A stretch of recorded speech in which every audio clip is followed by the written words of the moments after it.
Iric Labs hiri laborategi bat da. Kultura eta teknologia banatzeko hiri laborategia, pertsonak boteretzeko hiri laborategia.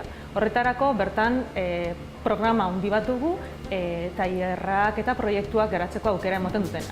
Hola, esaldi bakar baten laburbiltzeko, ditzake teknologiaren inguruan eraikitako laborategi hiritarra.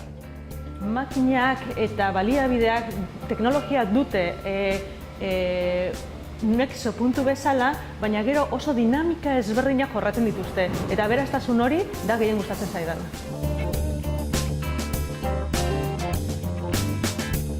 Batetik badago kultura irekia edo kode irekiko kulturaren aldeko apustu bat.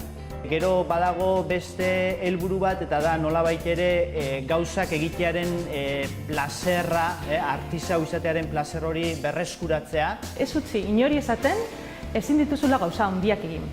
Hau da, badekozu teknologia zure eskura, badekozu sare bat lagunduko dizuna. Orduan, etorri zaitez Iric Labsera ikasi eta zure proiektuak garatzeko edo prototipatzeko hastapen horiek hemen egiteko aukera izango duzu. Hori uste dut dela gure ekarpena.